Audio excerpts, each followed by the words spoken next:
Okay, I hope I hope everyone can hear me. I hope I'm live. I'm going to start. Yeah, it seems like it. So hang on a second. There we go. So welcome everyone to the well, it's kind of the third, but it's the second live stream that I really try to sit and work properly. Okay, perfect. Hi, Pete Bog. Yep, awesome. So yeah, so today it's going to be I'm going to I'm going to show how boring mapping can be. So I'm going to work on basic mapping using the Splat Maps method, so to speak. So we're going to set up the second area of my Shieldlands map. So there will be a lot of basic river work and stuff like that, so to kind of show that some of the more intricate bits that is behind the scenes that you don't, because this is a bunch of steps you don't really see on the end map, but they are very crucial to make the end map work, so to speak. So it's the will be a lot of Photoshop editing. So the area in question, I'm going to, while I'm babbling here, I'm going to open the the the usual Flanese map here, so we can see where we are. So in the southern Shieldlands and in the very mouth of the river here. So hang on a second here. So it's an area that is 225 square miles, so 15 by 15 miles, just like the previous one I worked on the last live stream. So this is the first live stream maybe. So this is the second area of that. So then I'll merge the two in the final rendering and texture and stuff. So this is just the work to set up to do the final rendering and getting forests and all that. So this is the basic to get the rivers and coastlines and waters and what's going to be lakes or not, to get that in. And I'm sorry for not prepping this. It's a bit like doing a cooking show. You should have all of this open and ready to go, but I had some other technical issues and I had to reboot the computer just to hope that I have as much resources as possible ready. So this is the area in question, and this is on my campaign version of the map. So we have, it's the area just here. The first area, oh hang on a second, there we go. So the first area was this bit here around Aldet. Now we're going to move west a bit, so it's this part here. So it's the mouth of the Veng River.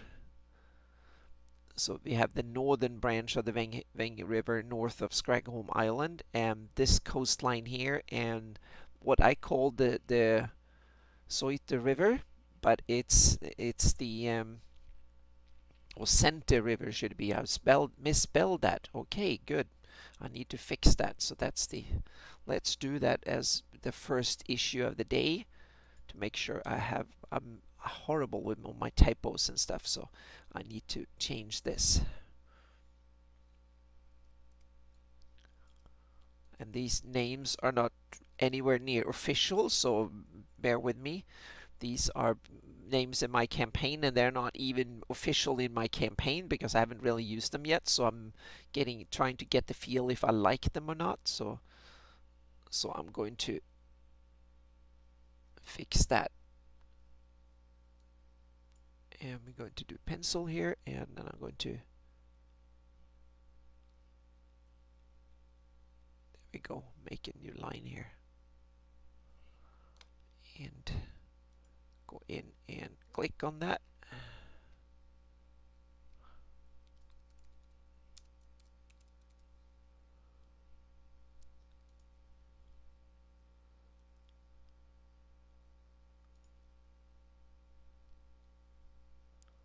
There we go. Maybe I can, there we go.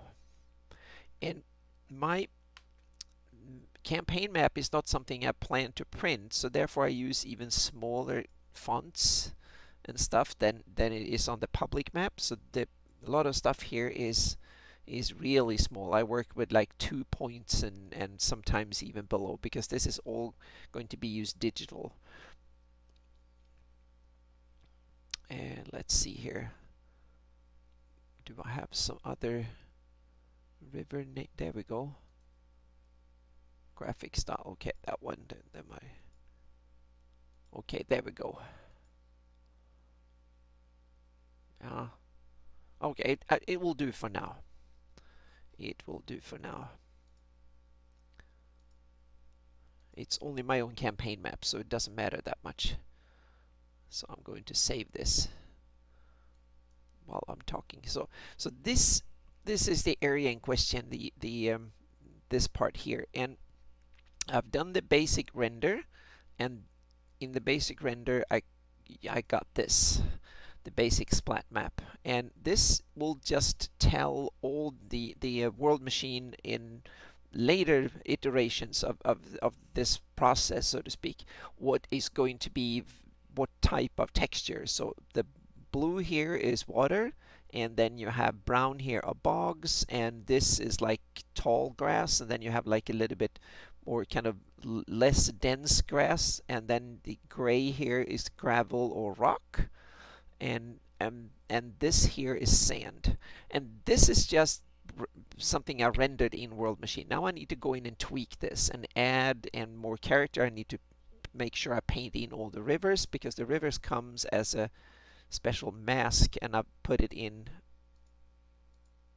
here. You have it, and the river system in World Machine, it's barely adequate, so to speak, so it's not good enough to generate any good result at this resolution or at this scale of the bat, so you need to help it along. So I use it as guidelines, and then I go in and paint it. So that's what we're going to do today. We're going to use these masks as guidelines, and then go in and recreate believable rivers that have oxbow lakes and meanderings and all that stuff, so to speak, and then use that splat map in the final rendering that I'm going to do after this. And then the final rendering will be generating the textures and all that, and then there will be the final texture editing, and then the map is ready, so to speak. So this is kind of the basic grunt work, and it's not that complicated, it's just tedious, and it requires a little bit of geographical kind of knowledge and eye, so to speak, because you have to kind of work with the landscape and make it cool and believable and varied and interesting, so to speak. That's the whole point of this. And I also wanted to do one of these sessions just to show that it's not all glory and you work with the finished map. Sometimes you have to do the grunt work. So there's kind of two levels of grunt work. The first one is done in World Machine, where I actually generate this when you go in and do the actual heavy lifting on the 3D part. And I'm going to show that on the maps live stream when I get a new computer, because it takes so long. And what I will do, I will pre-record a YouTube video showing it, because then I can cut out all the waiting bits. And in a live stream, there's waiting bits is kind of, it's difficult enough now when I'm have to talk over saves and stuff. But we see here, okay, now we've saved. So I'm going to take off all the symbols. Well, we can remove the borders here a bit too, and then we remove. So here is the area. So this river here that goes up to the lake. So it's about this part here. We can see it from this part here and up there. That's the bit we're working with today. A square here. And if I go over here, you can see this river, and if we zoom out, you can see the whole thing. So we have this river here, and it's much wider here in the raw render than it was going to be. So we have to get this down into, cut this down into proportion, so to speak, because it is a major river in this landscape, but it's not a major river in Greyhawk. Here is the Veng, one half of the Veng. That is a major river, a really major river that takes a while to get to. So I'm actually re-rendering this. I can show that right away. So I'm having an actual update on this, because the height maps, I got them screwed up. So I've been working, my other computer has been working for almost 6 hours on that render. So that will be ready in a little bit later. So it's like a cooking show. You have to do several things at once.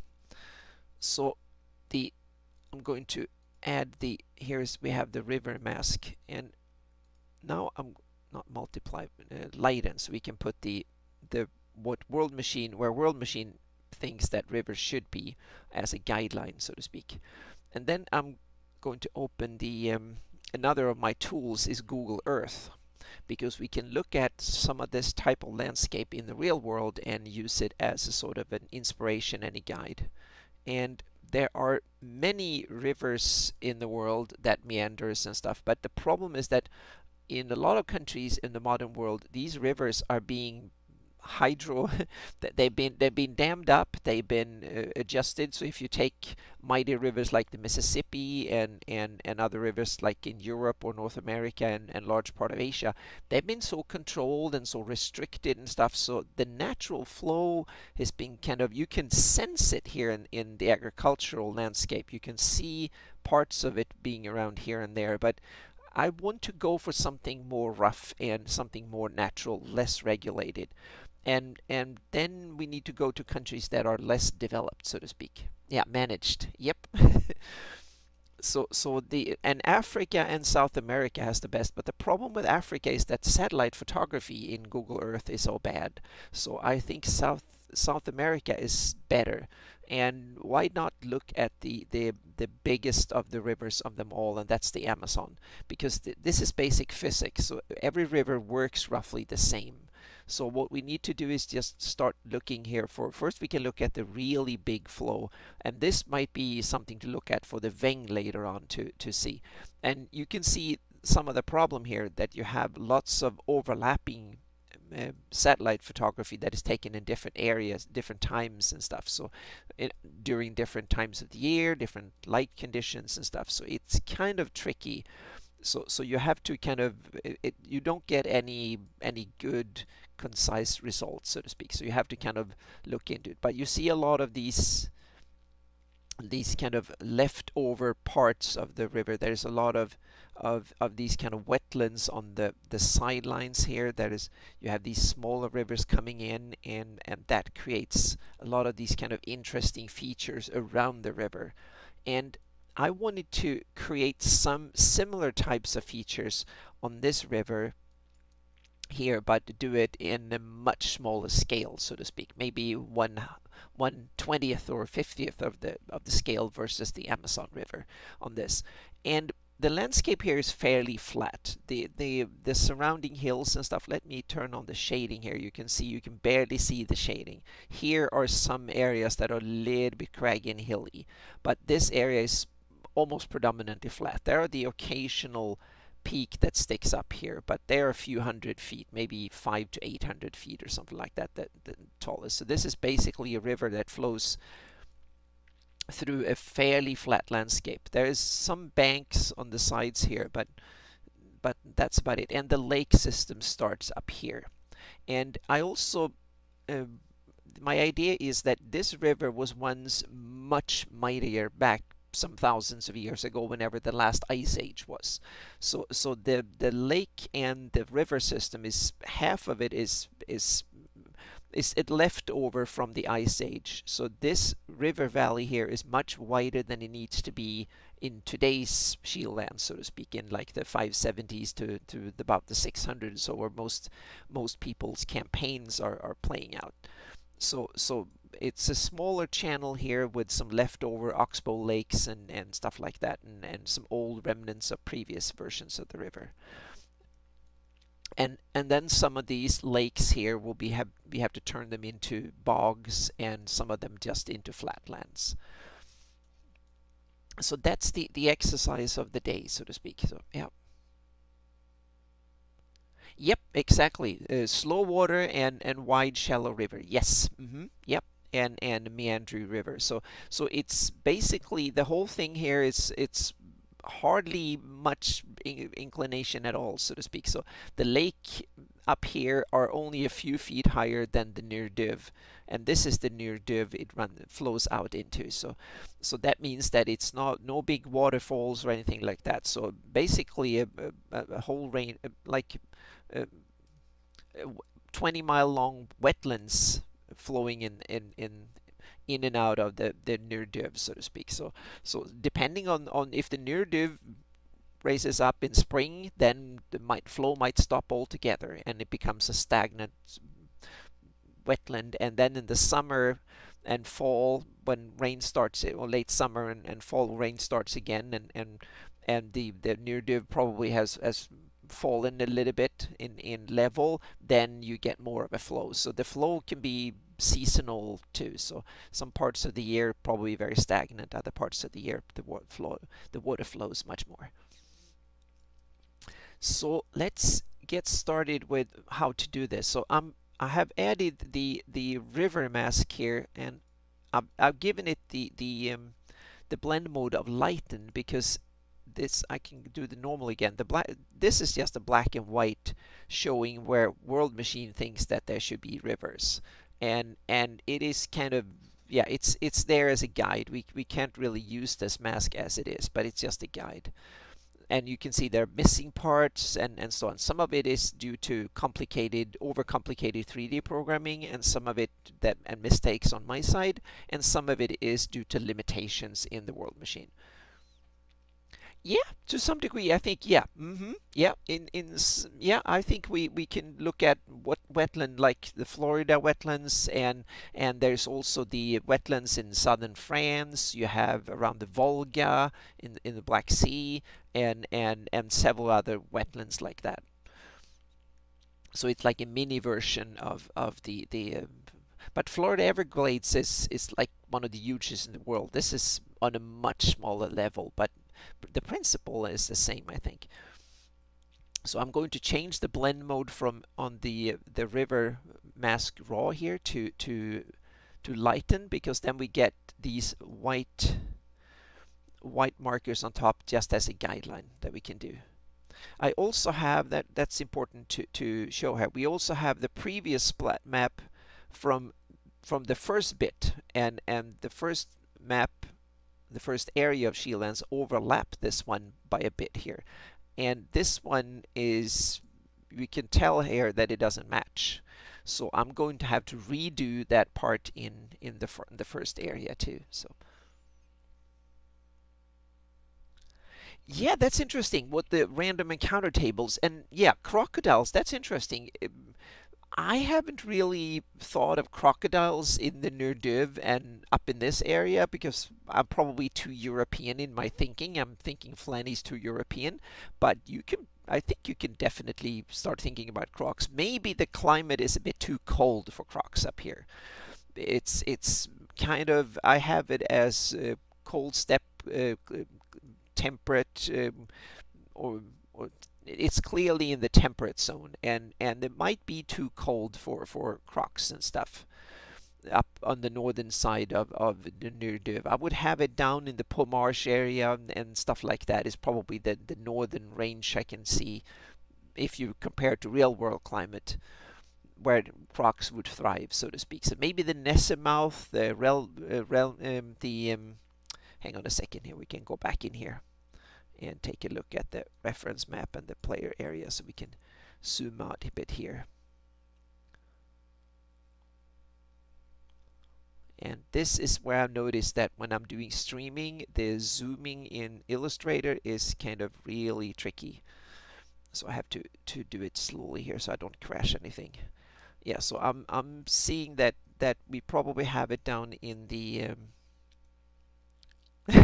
yeah, we can have cold resistant crocs. Yeah, we can have some cool kind of crocs that would resist. We can even have frosty crocs or something. So, but the normal crocs, I would have them down by here or south, so to speak. So maybe up in the Relmore Bay, but the tropics starts down here. So that's where I would put them. So this is up in the temperate area. So no crocs in my campaign, but definitely other types of cool creatures.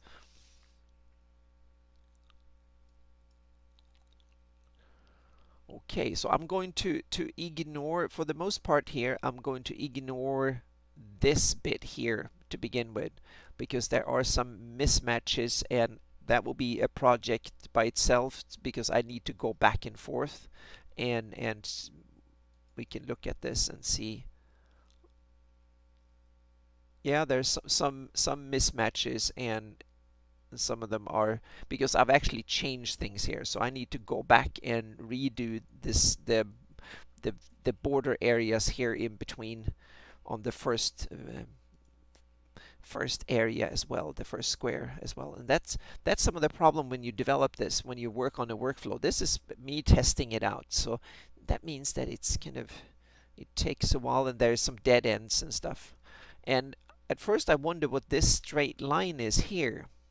I was wondering where it came from, but it is on the shading, and I realized it's one of these artifacts that it's a peak that sticks up, but it's far north of this area here, but due to my lighting settings it casts a little shadow that goes miles and miles down. So I need to find that spike and kill it for the next rendering, but in the meantime we just have to live with that line. And these are some of the artifacts and stuff that comes in for the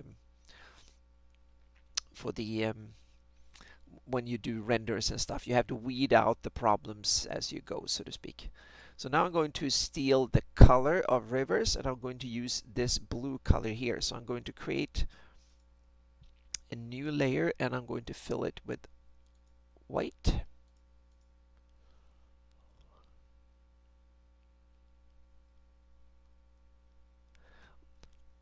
Oh, hi Bluenix. Awesome, welcome. Thank you so much for tuning in. And this is, yeah, this is kind of a boring stream, but I think it's also important to illustrate how the process works, so to speak. That is kind of tricky, and it takes some time to work on stuff, so to speak. It requires a lot of steps in between things to get it all fixed. So now I need to steal this blue color here. So I take the color picker and I steal the blue color, and then I steal the color number, and then I go in here on this one, and what I do, I don't change the white into that that color. What I use is a color overlay in the meantime, and the reason for that is that then I can treat it as a mask as well. So I just give it the color overlay effect, because that way I can take it off and use it as a white effect if I need to as a mask. Oh, thank you. Thank you, Bluenix, and oh yeah, thank you, Pete Bog. It's good that, yep. Oh yeah, the matching up the borders of each section of the map, that is a major undertaking, and it's because you need to match the 3D elevation, you need to match it on the Splat Map texture level, and then you need to match the final tone and all that, so to speak. So there is a multi-level matching that needs to be done. So now we have the color of this. Now I'm going to mask it away by holding Alt and pressing the mask, so that way we have the, now we can paint in and back. Okay, yeah, the summarizing my process start to finish to make maps is that at first I do, and especially these later versions of the map, I use 3D tools, primarily a tool called World Machine, to create a 3D landscape, a real, like a virtual 3D landscape with real height maps and all that. And then I render masks and the splat map in World Machine. I export all these masks, and I have masks for a lot of things, like you have lakes here, you have where flat areas are, you have where things are exposed masks, you have all the erosion masks like deposition and flow, etc., etc. And then I use all these masks, and I have a bunch of different textures rendered and things like this, the gravel and so on. So then I take all the masks and these textures, and I mix and match them in Photoshop to create a final texture. And then I take that texture and the height map, and I render them together, so to speak. And that means that I will get a 3D elevated map that works like real data, that will be the same as data in Google Earth or something that used in Google Earth, and I can use it in GIS, in game engines and stuff. Before I use this modern day procedure and process, I used an old tool called Bryce in the 90s. So my current Flannery's map is I used 20-year-old technology that is not anywhere near as fascinating and cool as this. So it was just very basic. I rendered it from the top down, and then I just went into Photoshop and edited it, and used Illustrator to put the symbols and text and stuff. So it's way more advanced now than it used to be. And I'm sorry about my voice. I should take a cough drop here. I haven't talked to anyone until now, until I started the stream, which is kind of stupid. Yes, Pete Bog. Yep, this test area is done in 15 by 15 miles because the resolution is, I can only work in 16K, so it's 16,384 by 16,800, so 16 by 16K resolution. So a bit over 16,000 pixels in resolution. That's the highest my computer and World Machine can handle. So that's each chunk, and then I need to, and if I do that, if you simply take 16,384, I wanted 5 feet per pixel resolution, and then you end up 15 miles. World Machine, you can, I have a very good control. I can place there, yeah, I can basically control almost everything. The fractals generate things, but you can control the input to an almost exact degree, so to speak. Oh, thank you, Blinix. Yeah. So yeah, so you can control almost every aspect in World Machine. It requires a lot of 3D programming and stuff. And once I get a faster computer, then I can do even World Machine. I will do World Machine stuff on the live stream. But for now, if you go back on my YouTube channel, you can I made a set of World Machine videos explaining the basics in World Machine. So go through them, and that will give you a basic understanding of my process in World Machine. I haven't done any of the advanced stuff yet because I'm still kind of figuring it out. And as soon as I have a workflow that is fairly solid, I'm going to make a new set of videos explaining it in detail, so to speak, for people that want to do it. And it will be released to my patrons first, and then after that it will be released to everybody.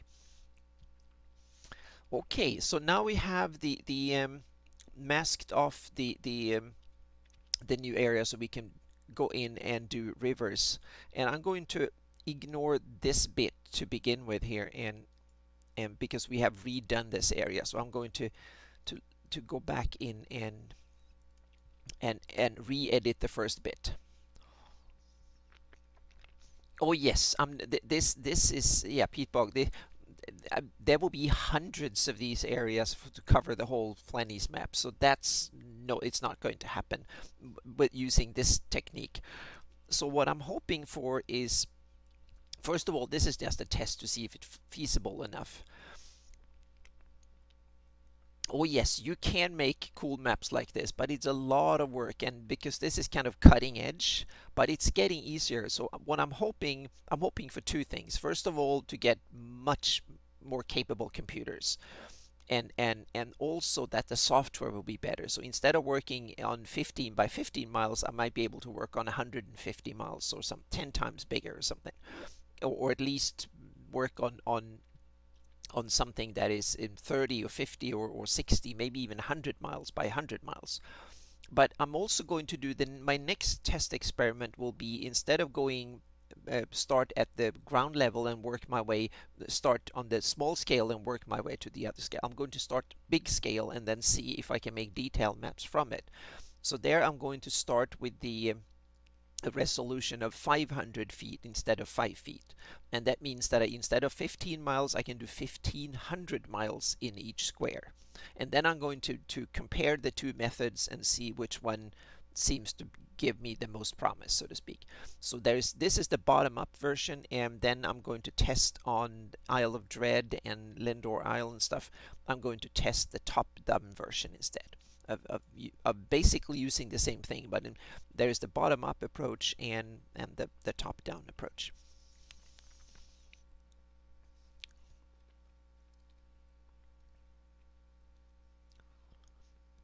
Oh yes, what you can do, you can, yeah, that's basically what I do. I'm in the top-down approach. I've taken the scale and do 1/100th of the scale. But you can also do, in the final version of this, you can just scale it down and then combine it. So if you scale it down like this is roughly somewhere what it is on the current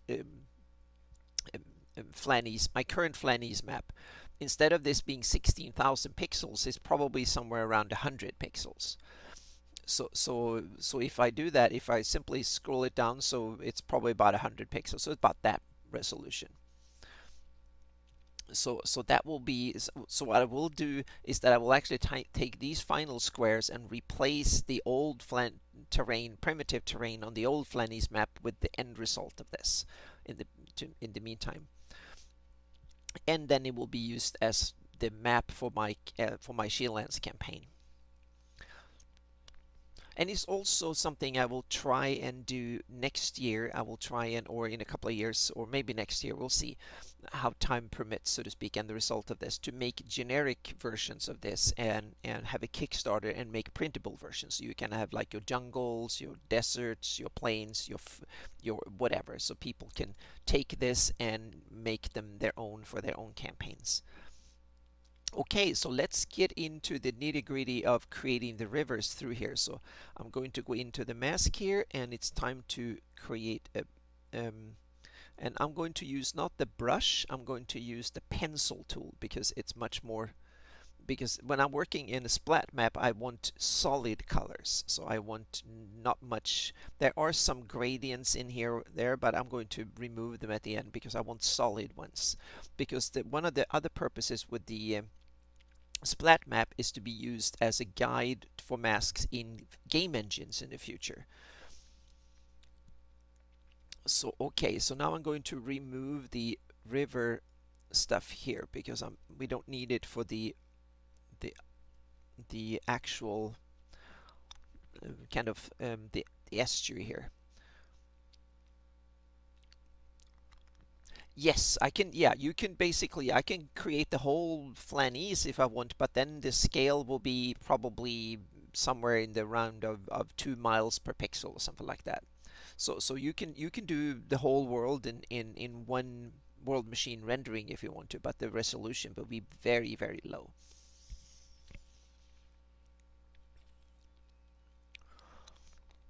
So it's just a matter of resolution versus size, so to speak.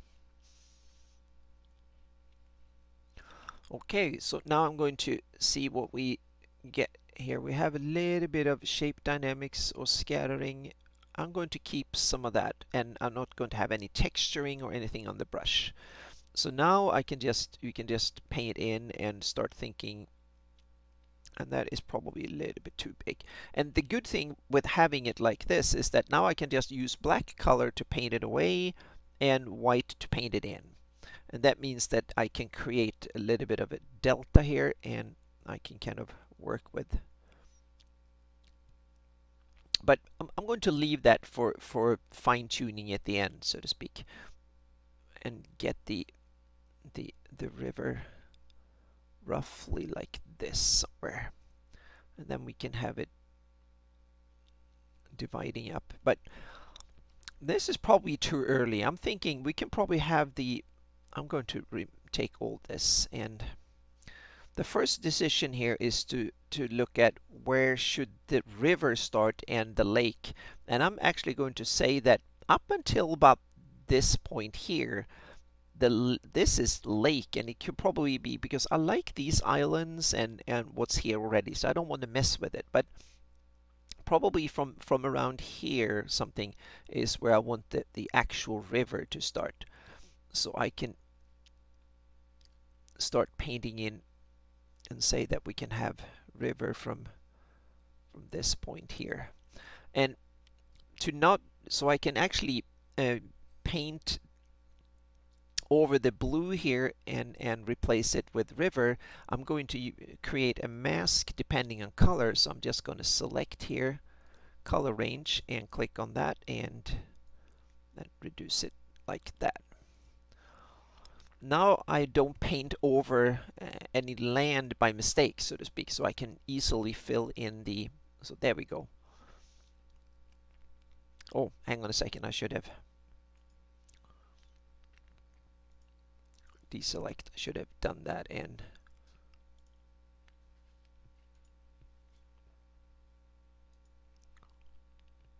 there we go.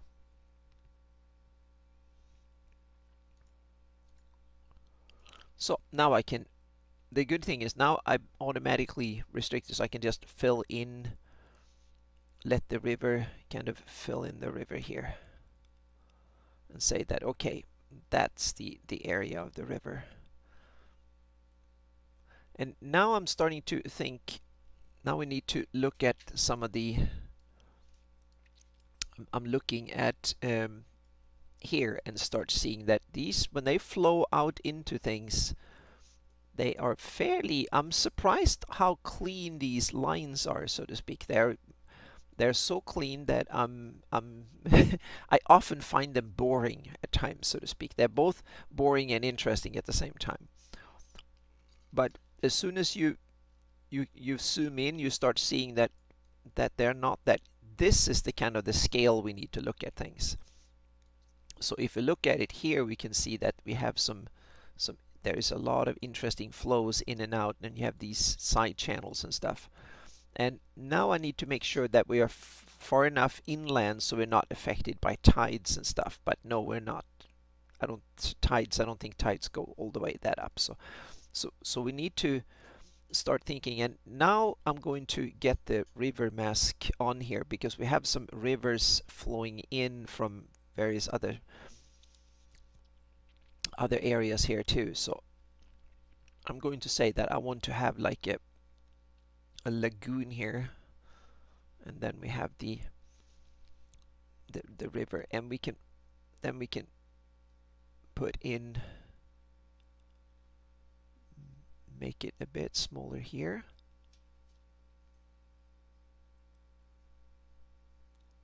I think I have a little bit too much bump and scattering in it, so I'm going to remove the scattering effect, and that is a bit better flow. Yep.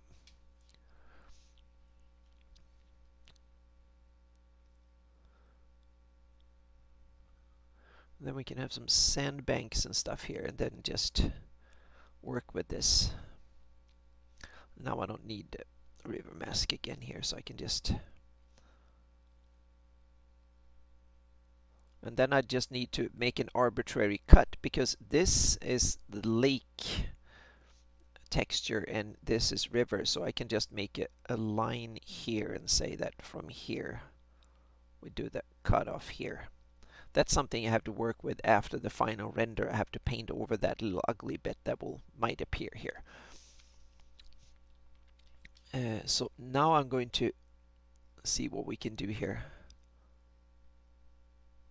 So we're going to, so I'm basically going to fill, that's probably the best approach here.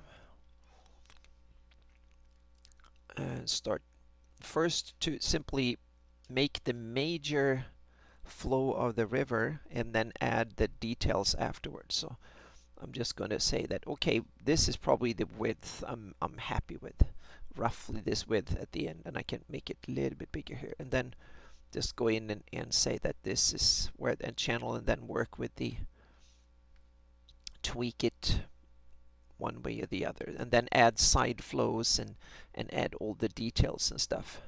And here we have a little thing sticking up there, so what I'll do is that I'll add a second channel here, so and make that meander around, and then have the two go together here.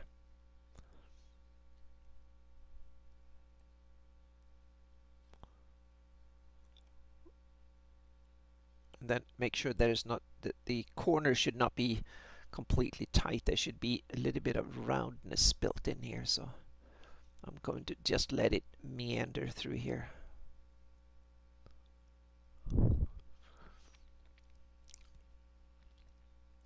And here we have another case of something that we can work with and give it to split it up here. then have them merged again here. We can even add some extra kind of lake room here. There we go. Then I make it bigger again a bit. I'm using the bracket keys to increase and decrease the size of the river here. And here we have some interesting openings for some minor side flows here, so I'm going to add a few here.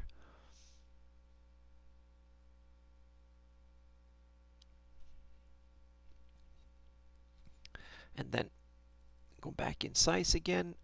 That was probably one too big, because the river needs to gradually become smaller and smaller, because we have tributaries that flows into it and adds to the flow continuously. So the river needs to gradually get smaller and smaller as the way we work our way up here. And here we can kind of add a little bit. And remember, this is just the first step in things, so this needs a lot of rework before it's finally done. And here we come to a really large area, and I like to have this will be kind of a wetland kind of lake. So I'm going to keep the lake texture here and just leave this, because I really like what I see here. So I'm going to keep this until the final version, or much later, and see what we can do with it. And now comes the decision, meaning should we turn this, how much should this turn into a lake? And then we have the other decision is to what to do with this, because I don't think I want all this sandy beaches along the whole way. So we need to convert the sand into marshland and into grassland. So that's something to work with for the next step here. So I'm going to ignore that for the moment, and then we make the river come back here again, and then we can make a smaller lake area here, and I'll add in where we want more of the river. And here I want a secondary flow that goes past here again. It's actually more common than I thought that you have flows that goes around obstacles like this. I thought rivers always went in one major flow, but it's not the case. They often have side flows and stuff that goes in and around various objects in the landscape, like hills and sandbanks and whatnot. Now I just have a little doggy here that needs to come back up in the couch.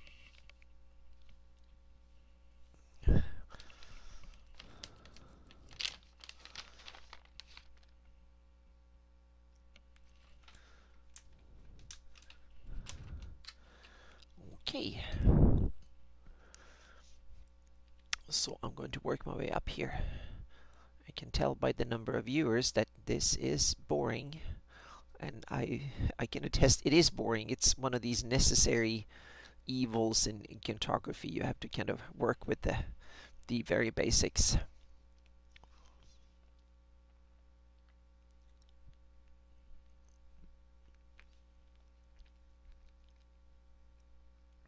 Yep, I have. You can actually create farmlands and stuff, and I worked on farmland. So here is a generated. Oh, hi Chuck, wonderful to have you on the stream. Thank you. Yeah, so you can actually create farmland textures in World Machine. Here is a raw World Machine render for that I've used in order to create farmland, and I'll use this, and I use some of the ones that are created manually, and I will create more versions of this in World Machine. And the cool thing with this one is that it's actually influenced by the landscape. So when the landscape is flat, you get bigger fields, and then some of these hilly areas you get like narrow ones that follows the contours of the landscape.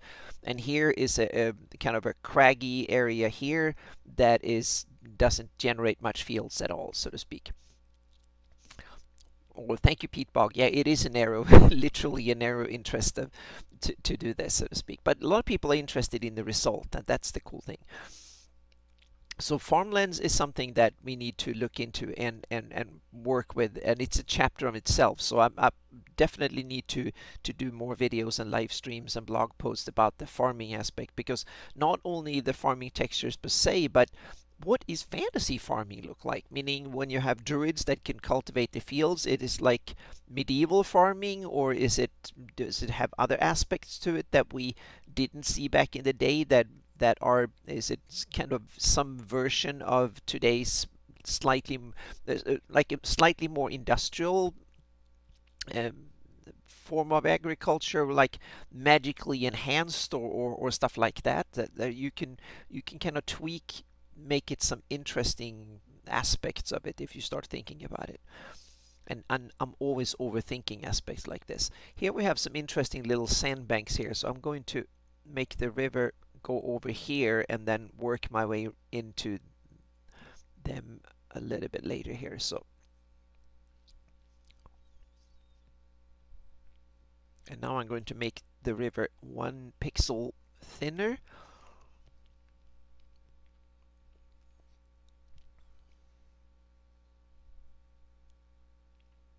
And since this is flatland, I think the river meanders really. It's like this intricate meander that just goes through. This is where being up in the air a lot and seeing landscape helps, because when you stare at landscapes a lot, you get to see these kind of interesting meandering shapes. And I'm just going to fill in these bits here, and then just continue like this. And this area leaves for some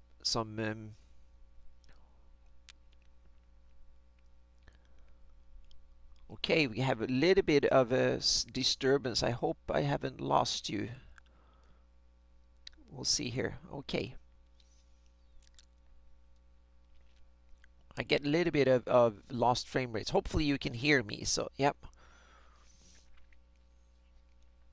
We'll see. I'll push through and we'll see if it works. You have to tell me if I'm gone away completely. Okay, that's Bluenix. That's a good. I'll start. I've not used Reddit up to now, but that's interesting. I think there's might even be a Greyhawk Reddit and stuff too to share them as well. So yeah.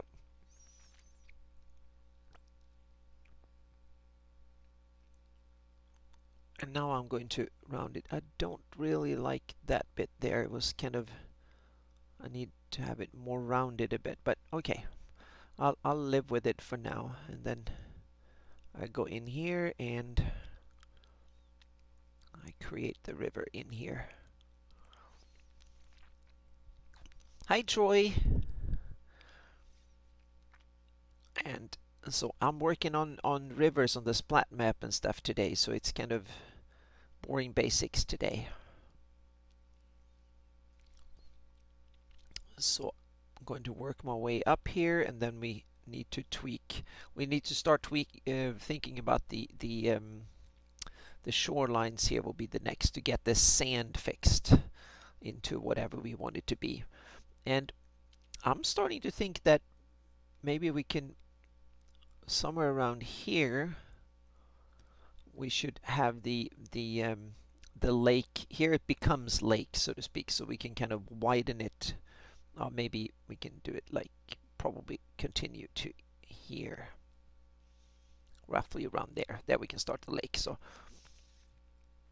okay, good. Yep. Okay, good. Yeah, and it seems to have picked up. So yep. It seems that I had dropped frames like 4%, but now it seems now it's back to like 3%. So hopefully it works. Okay, so that is the very first. I'm going to deselect here and then go in and see. Now we have the first embryo of what the river should be, and then we have these areas too, but I'm going to concentrate on this one for now. And the next step is to start getting this sand converted into whatever we want it to be, so we can get the the outer limits boundary of the river area. So before I do that, the important thing is to first I'm going to save again once here while I'm so we don't lose this. And this, since this has a lot of layers and it's a fairly big file, it takes a little while because I don't have a super fast SSD that I'm saving against, so I need to get that on my next computer so I can save instead of it taking 30 seconds. I can do it in a few seconds. Okay, and then we can actually work while this saves. So the other important aspect is that never work on the first, the original layer. I want to keep it just for reference. So I'm going to duplicate the splat map, and then I'm going to do the tweaks on the actual on a copy instead of the actual first one here. So, and we have one of the now I'm going to get this one and see if we have some do we have, we should have some wetlands here, but no, I don't see any. I have to go and steal the colors on the other one.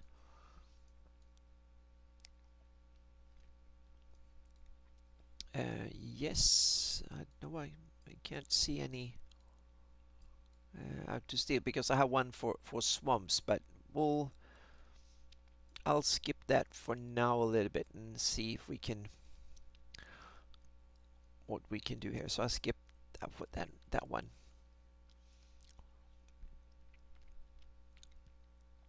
Oh, zoom that visual on the top. Yeah, the top one here is called Navigator in Photoshop. And it's really nifty because all I need to do is click on this one and I can go to the area in question. And when you work on large maps and then you zoomed in and nerdy in and gritty on one little area, it's always good to, that way you can see, and you guys can also see what part of the big picture I'm working on, so to speak. So that's really good. So in order to get it, you go to Window and you get the Navigator. That's how you get it. And then when you click it, you can park it like whenever you want. You can have, I have a histogram here. This is more for photography, not so much for map making.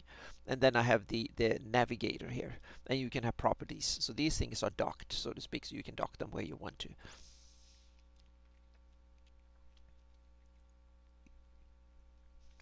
Yes, yeah, the sand, now comes the interesting bit. What should we do with the sand? And yeah, I want to keep, I kind of want to keep the sand at the very mouth here, because I just see that this first bit here as kind of an extension of the lake itself with sand. But when we move up into the river channel here, I want to convert this into wetlands. But on the other hand, I don't want the river to be this wide, because then it will be just one long lake. So I want to turn it into wetlands and then paint over some of the ugly bits. But I need to get the I need to get the right color. I'm just waiting for the saving here to be done, because otherwise I might overextend my computer a little bit. And then I need to open the other one so we can get the right color to play with, and then convert it into a swamp, and then the swamp the swamp is splat map color, and then and then we can work with like grassland, swamp, peat bogs back and forth. Yeah, I don't know exactly the pH, but it is a pH, so that they're like lower pH, more acidic for peat bogs, and swamps is more fresh water, so to speak, or at least less acidic. And I should know because I grew up in Sweden and we have lots of peat bogs everywhere. So I've I've got myself stuck in peat bogs at times. So yeah,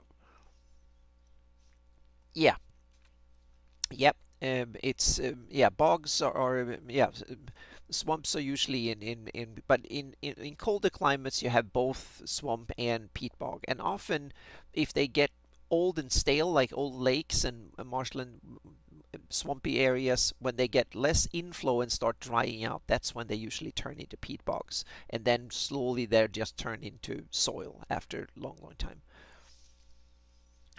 Yeah, maybe. I'm thinking, yeah, sand or silt. Yes, and I have a mud texture here. We can work on the final one, and I have swamp texture. So we just need to figure out what we should render the final texture, what each of these pixels should be, so to speak. So we should wetlands and some of it should definitely be mud, but most mud in temperate areas have a tendency of being grown over. So bare mud is kind of rare because if it's wet enough to be muddy, then a lot of plants usually like to live there. So therefore most mud tend to be overgrown quickly.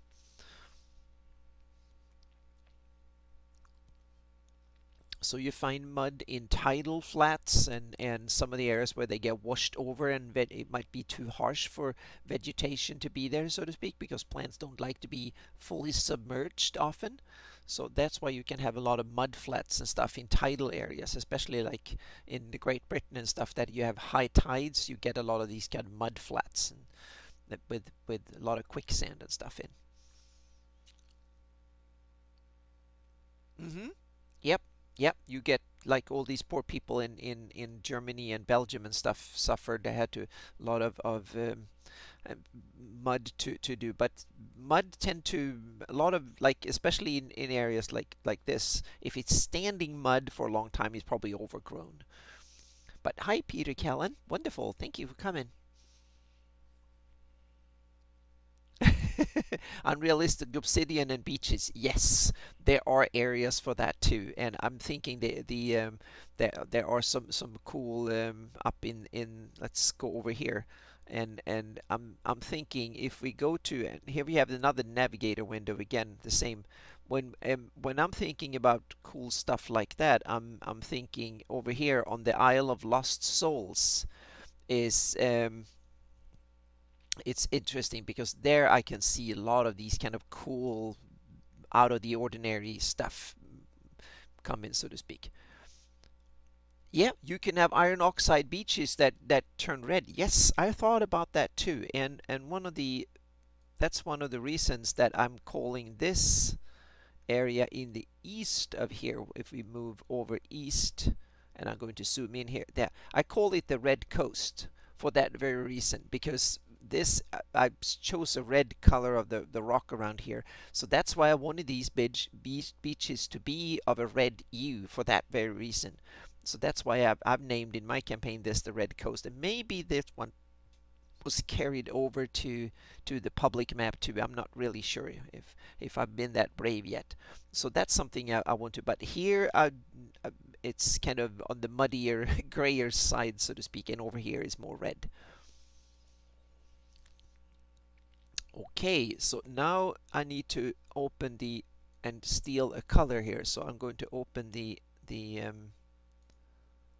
first version. Oh, come on here. There we go. I'm going to steal the first one here and just open the JPEG and get the see if I have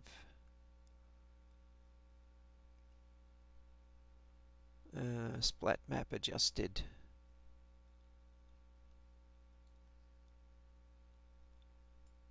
Come on here, we have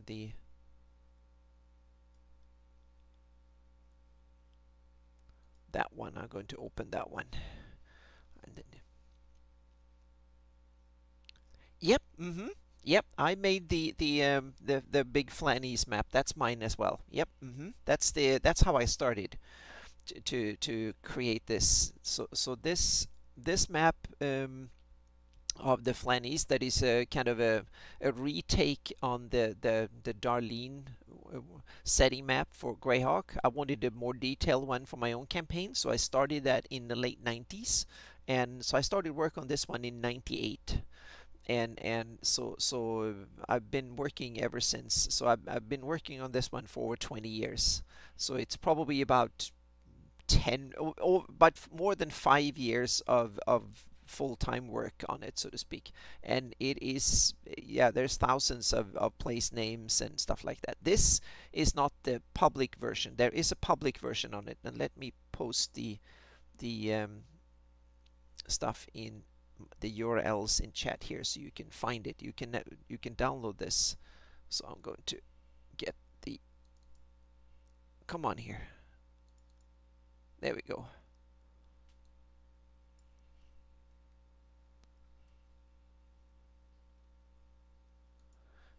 So I'm going to post the, there you go, there you have the URLs for this.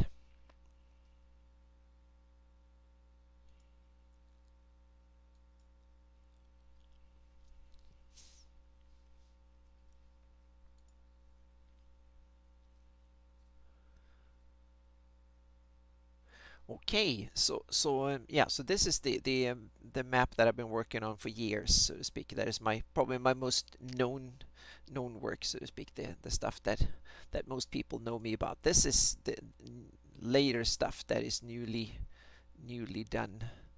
Okay, so here we go. Now I need to. Here we have the swamp color. This is the one I'm going to steal the color of this. That's the color I want. So I'm going to steal the color number on this, copy, cancel that, and then go back to what we were working. That's not the one. I'm going to kill that one because that's the old one, and go back to this one. Yeah, there we go. So now I have another layer. I'm going to create a new, I'm going to over there, I'm simply going to create a new layer. And I'm going to be lazy this time and just fill it with the swamp color. Oh, okay, hang on a second here.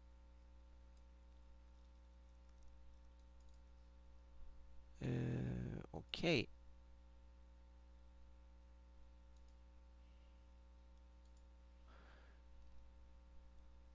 You don't see the link in chat? Okay. Okay, let me do them one at a time and see if that works better. First I'm going to do to my website here, and hopefully that works.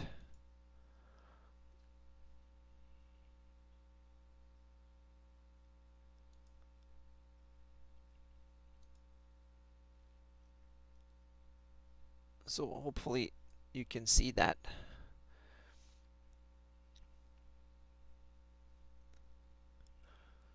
And then the other link here is to my Patreon, where you can also find a lot of stuff and you can help me do more of this.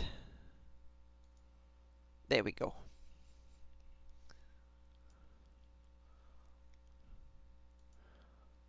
Okay, so now I'm going to hide this, and now it is time to go in here and see what we can.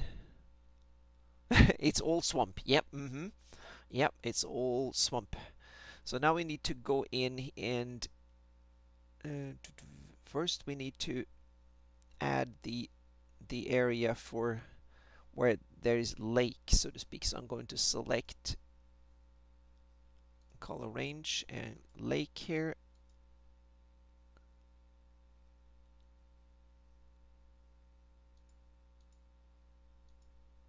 Now we cut it down to the area of lake.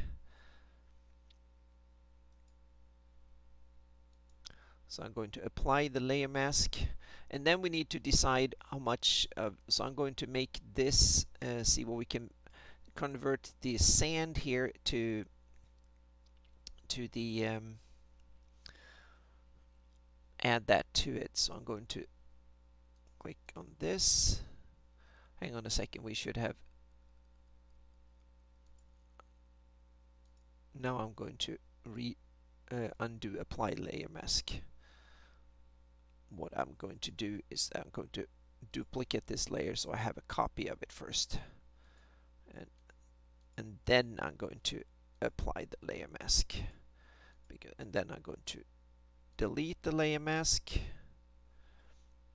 and then hide it a bit. Now we can go in and select the sandy area instead here.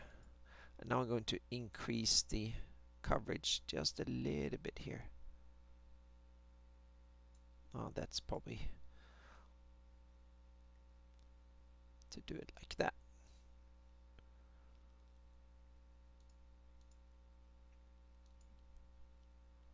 Okay, there we have some of the areas.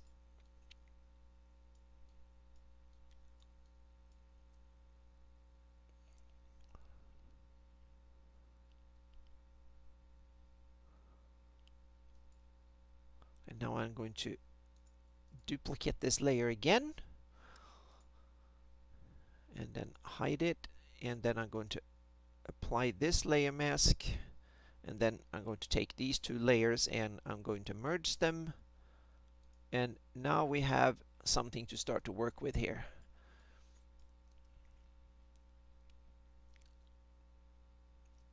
And I'm going to keep that one. I'm going to delete that layer mask, and I'm going to have that so we can fill in bits that we don't want here. Yeah, yeah, depends on what time zone are you in, Linux? Yeah, I'm on the US West Coast, so I don't need to go to bed yet. But thank you so much for stopping by and watching this. Okay, so now we need to go in, and I'm going to take this area. Now I'm going to make a layer mask and hide it. And now we can just take a broad brush here and actually go in and create a big one and paint in the bits that we want to have here. So I'm going to, I can just say that we want to do most of these areas here. Oh, okay, 3 a.m. Then I can, yeah, definitely. You need to get some Z's here.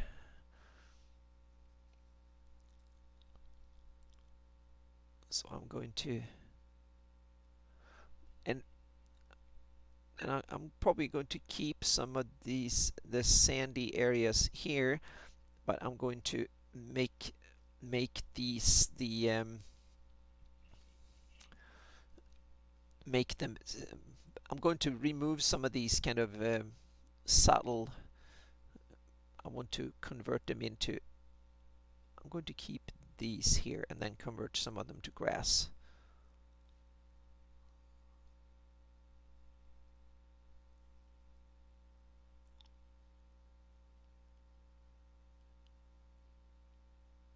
So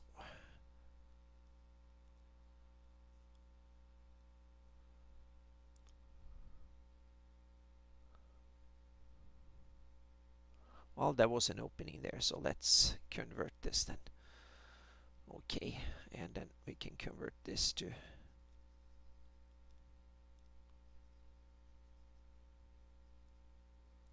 swampland here too.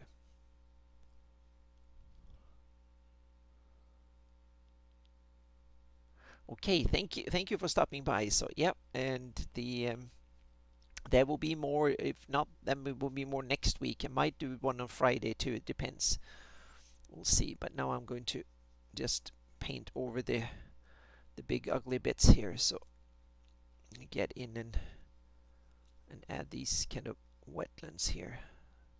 But I like the lake there, so I'm going to keep that and work on that separately.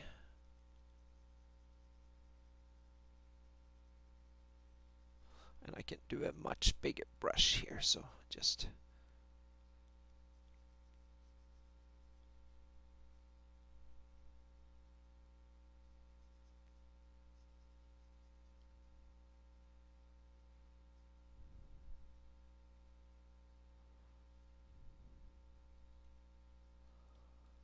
so, and then work my way up here.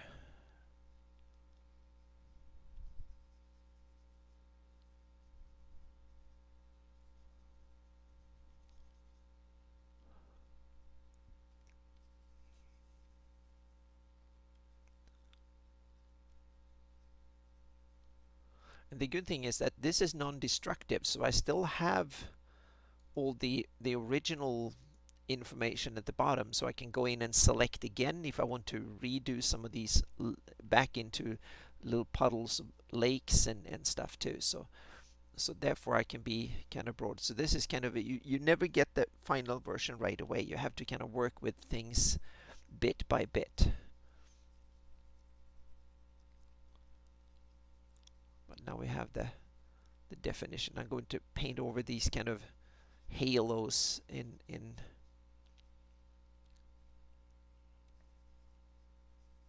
afterwards. But now we have this is the lake area here, so I'm going to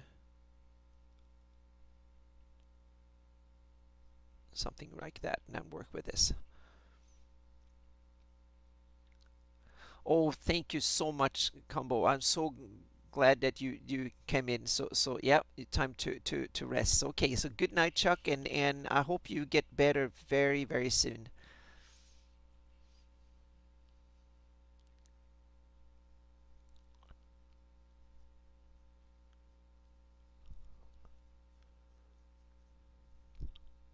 So here I'm going to add wet. Oops, that was I was supposed to use the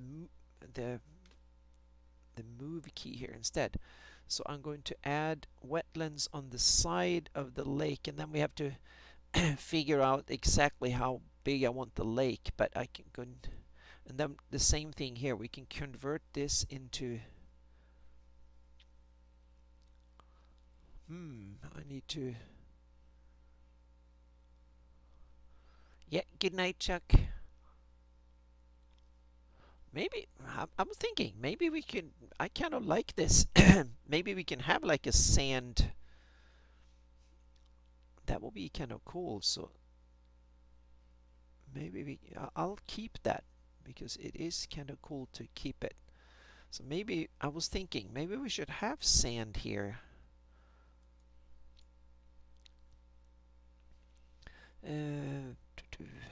Yeah, thank you, Chuck.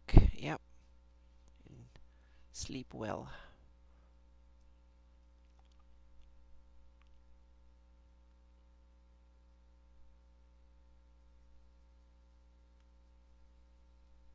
So I'm going to paint over the areas here with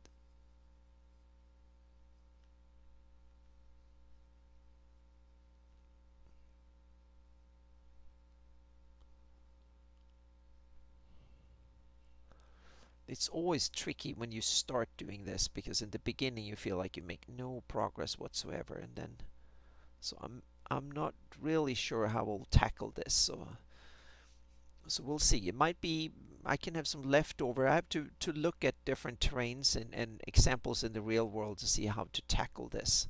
But here I want to have more of wetlands again. So I'm going to basically cover all this with wetlands here. Then refill the lakes afterwards again. So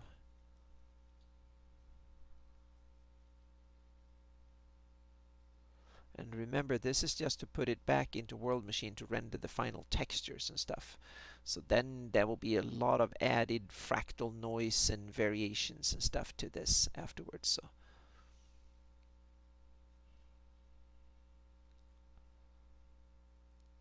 oh, thank you, Stephen. Yeah, thank you so much for stopping by. Yeah.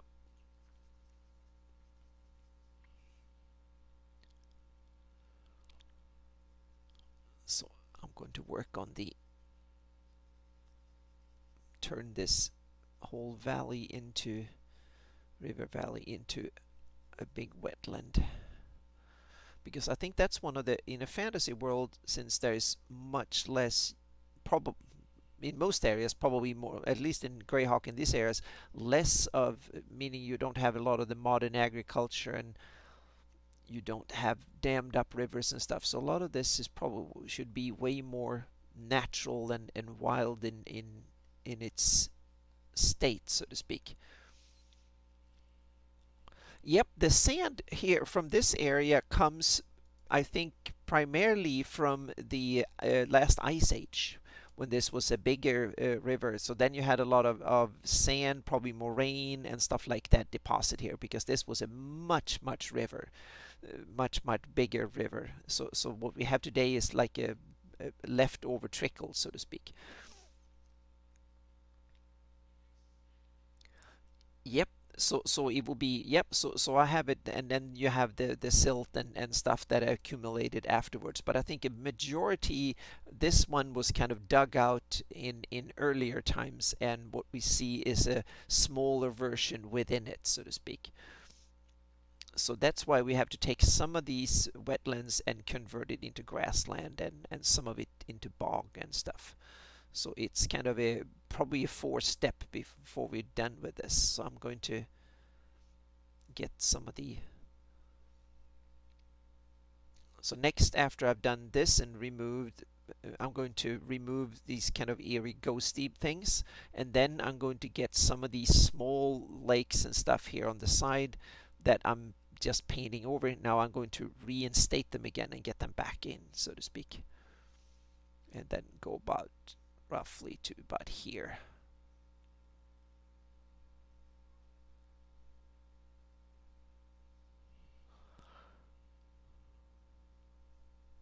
Yep, exactly. Sediment transport depends on. Yep, it does. The when they go fast enough, they bring it stuff with them. That's why you get deltas and stuff. When it slows down, it deposits a lot of it, and when they're fast flowing up in hilly country, so to speak, they bring with them material, but they don't deposit it. So yeah. Yeah, exactly. So sand will be remnants of rock ground out by glacier. Yeah, so when the glacial melt during summers, and when the glacier finally melted away, that was brought south along the plains here, and that I assume is the basic start of this river, so to speak. How it gutted out the much bigger valley than it is today, so to speak. I want, because this is a very boring landscape by design from the beginning, so I need to add these kind of cool places that bring some detail and variation into landscape. And that was one of the reasons I picked this, because it's just the green hex on the Darlene map, so there is no detail whatsoever, so I simply have to invent detail into the process here. Okay, so now we have, I'm just going to paint over some of these bits, and then we have the first stage done here. So, but I'm going to keep this big sand bank in here because I kind of like it. Then I'm looking at, now I'm going to see if there's any other sand banks we're going to keep. Yeah, I kind of like this here too. I kind of like that, so I'm going to keep that one, and then we're going to see here if there's any more we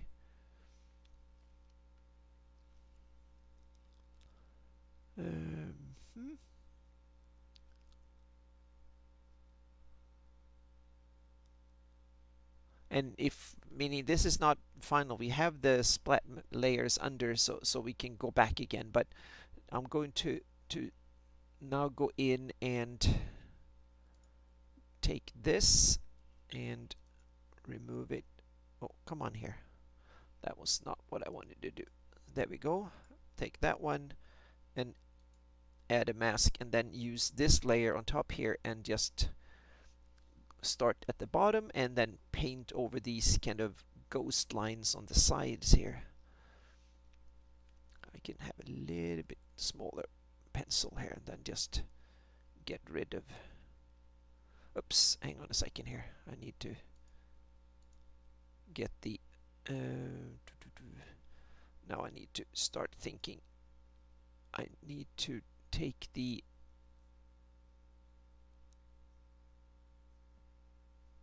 need to select the select color range and then do the sand here.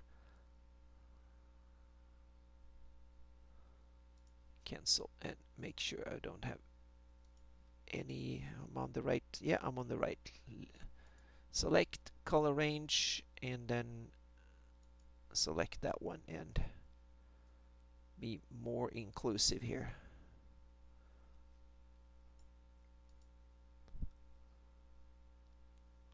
I think that's the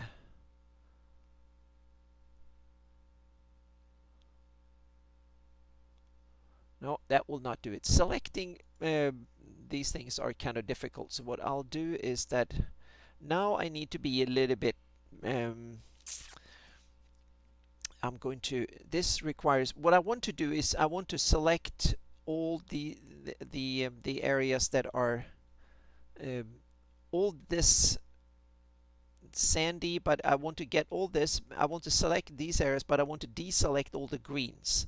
So what I need to do is basically create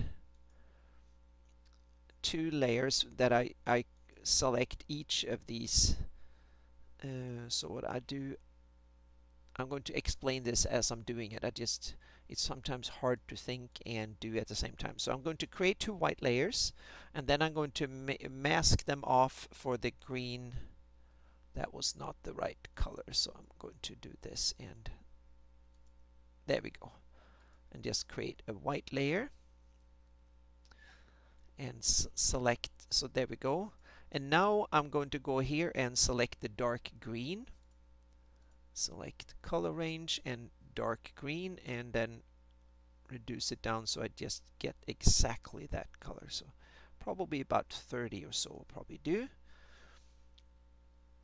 So now I get that one, and then I'm going to go in here, and there I have that one white, and then I can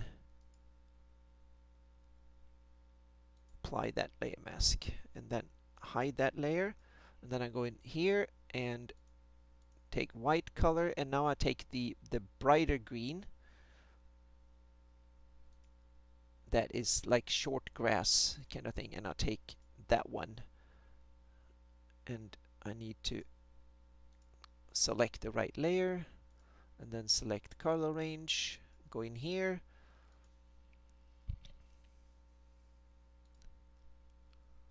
oh, I need to fill it first, so I deselect it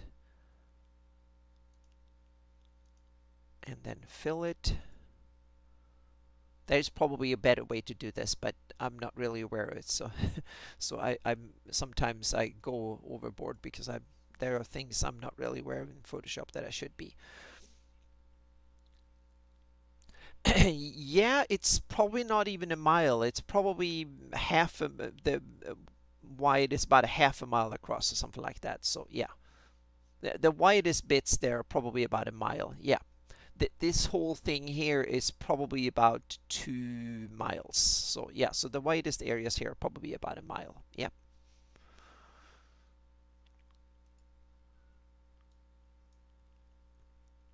I can actually convert this into a mile scale somehow, I think, by changing there is some way I think I can rescale that. I'm not really sure. I used to be able to in Corel's products, and there might be a version in Photoshop to do that too. Okay, so what I can do now is I can take these two and merge them together, and then select all that area, hide those layers, go in here, and now I can just inverse the selection. That means that now I can paint everywhere except on these. Oh, there are some areas, but well, we'll see. We'll see how that turns out. So if I go in here now, I can hopefully paint over this. Yes, this is what I wanted to do. So I can paint over these kind of ghosty areas here without getting, and yeah, that's the kind of, that was the effect I was after. So I can paint over the ghost areas here.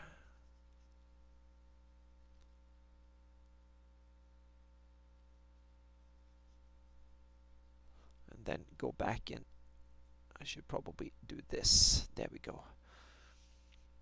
So now I can get all these ghost areas done, because this is a splat map, so it needs to be kind of a little bit more precision.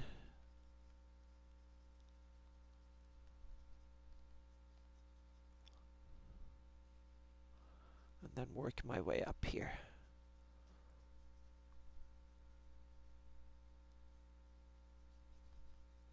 And then I have to do another video when I convert this into, when we convert it back into textures, so you can see the result of this.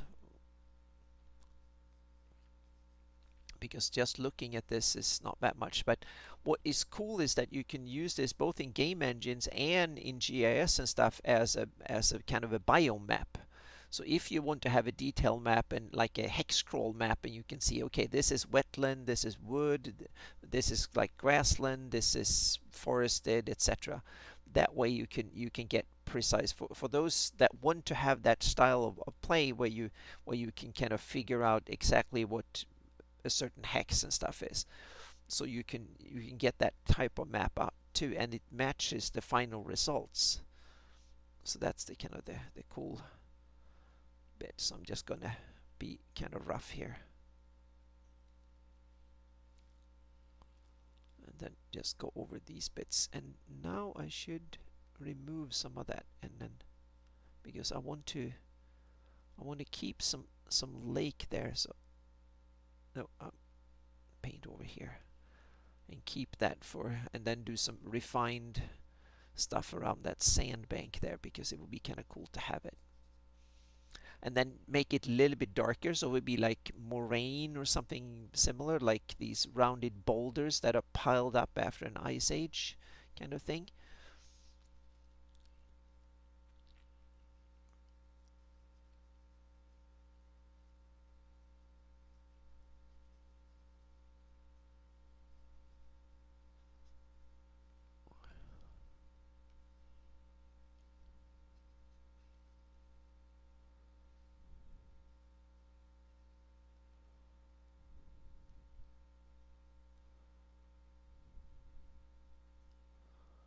And then there might be that I bring some of these back because they kind of look cool too. So we'll see. I will definitely paint some of them back and use these in the texture effect at the end, because there are these kind of natural things are really cool to use. So don't think that I'm removing all of this for eternity, so to speak, because I want to reuse as much data as possible. But this is just so I can add even more cool stuff in the texturing part in World Machine afterwards. So, and when I have a better computer, I can do a lot of the 3D work in World Machine real time in the in live streams too, and that can be often be more interesting than Photoshop texturing work, because the Photoshop can be tedious, and when you've done this for like 50 hours in a week, then it can get tiring and you need to do something else.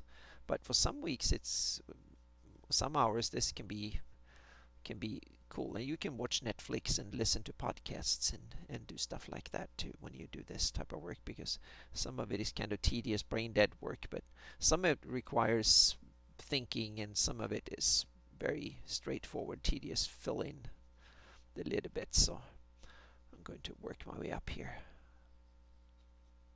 and I'm using a Wacom tablet instead of a mouse, because you can't use I can't use a mouse for this. This work requires both precision and speed, and if you do it for hours, then you want to hold a pen and not a mouse, because my wrist would never be able to work with this. So I'm going to, these kind of small lakes is something I'm going to reintroduce into this again.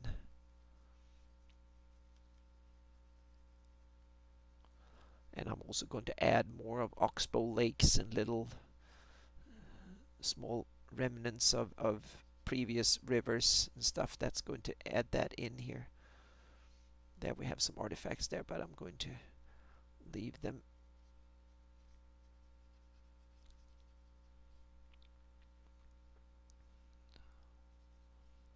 There we go.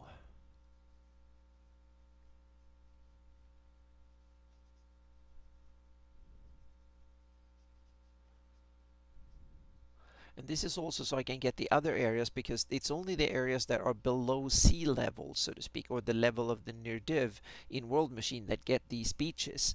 And therefore I need to make this river look like the other rivers in that sense.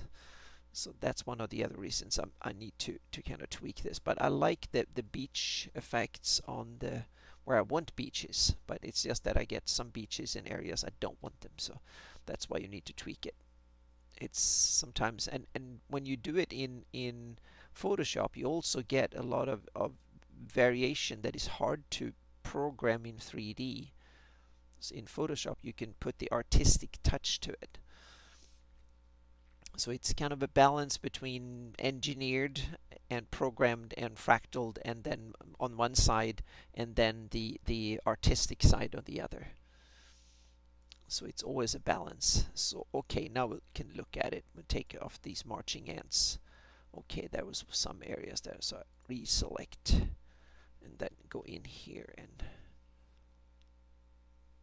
hang on a second. We can just hide the ants and but still have the mask in, and paint over some of these bits here.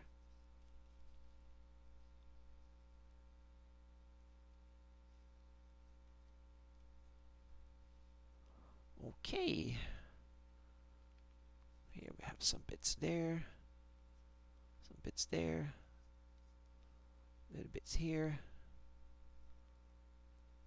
Okay, I think we have something to start working with here. Okay, that is good. So now I'm going to save again here so we don't lose this.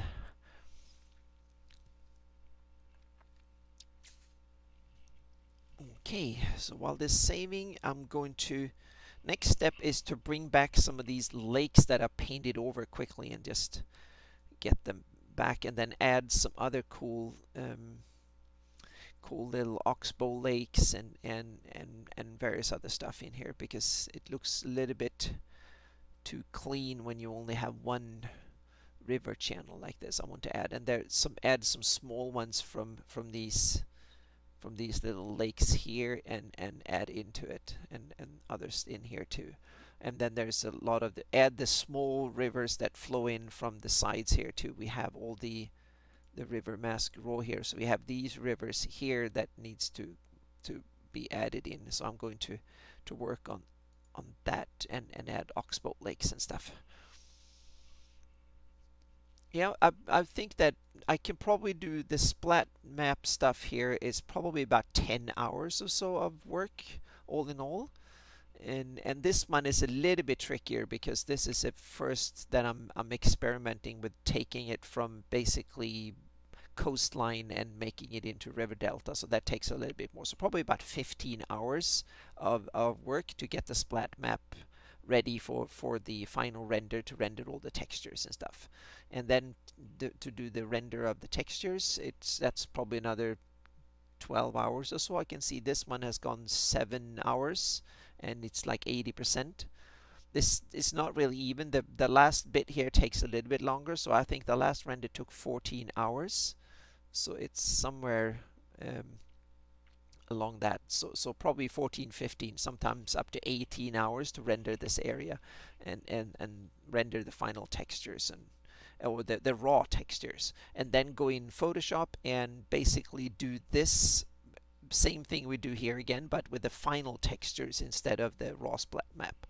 So it's like a three-pronged approach, a three-stepped approach. First, to do the basic elevation terrain building in World Machine, render the basic splat map, edit the splat map, take that and masks and take all that information back into World Machine for a second render, and then work on the final textures and get the final where you want all the forest to be, manually editing that in, and then paint the buildings and roads and all that, and then do a final render after that. So it's like a 5-step process, or 5 or 6 steps, depending on it, between 4 and 6, depending on how detailed you want to be, before you're done with it, so to speak. So each of these areas probably about 100 200 hours of work when you go from the first concept to the final, all the final data that you can use in PDFs, images, GIS, game engines and stuff like that. So probably a couple hundred hours. So it's like a month work each to begin with. But this is when it's prototype. Once I have this up and running and it's more like a regular defined process, so I know what I'm doing, I can probably cut that time in half. So instead of a month, it's 2 weeks. And if I get a better computer and stuff, I can probably cut the 2 weeks into 1 week. And that's my goal, to be able to do an area like this in a week, in like a year or so, or two. Like end of next year, I hopefully can do one of these areas in a week, the whole process. So I cut these 10 hours or so, 20 hours into 4 or 5 hours, because then I know way more what I'm doing, and I don't need to wait for savings and stuff. Okay, so let's go back into, I can hide these. Hang on a second. Now first we need to take this, I'll duplicate this layer again, so I have a new swampy layer to work from, and then I'll apply the layer mask, and then I can apply this layer mask again, and then I'll take these two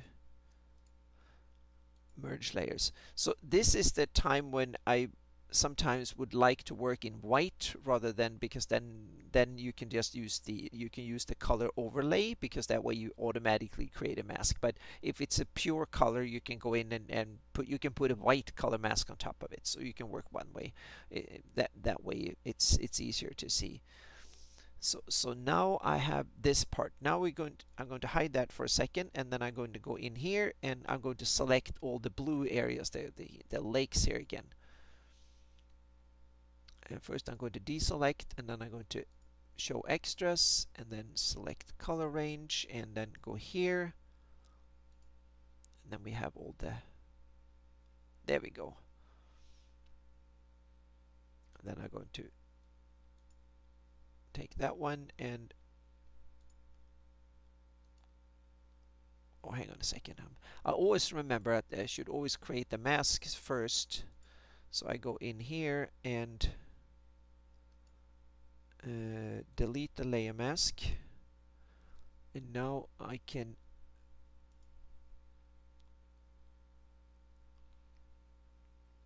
create the, oh, hang on a second, I should hold down Alt like this, and now what I do is I reselect. So here we have, now I can go in here and see what kind of areas I should paint back in lakes. So we have some lakes here, for instance, so we can, oh, now I need to see, there should be, hang on a second, oh, it's the, now I need to, oh, it's that area, that's the one I need to have it. There we go. So I can paint in some more lakes here. Oh, that one was not the, you can undo pencil here. So there we can have a lake there. We have some lakes here. These will be some naturally made oxbow lakes and leftover lakes here that were created in World Machine. I'm just going to, oops, undo pencil here. We have a big one here.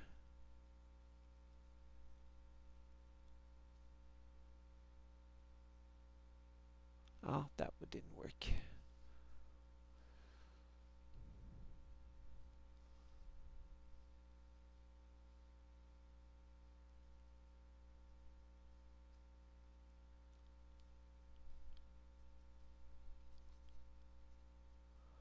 So now I'm going to add them in here again.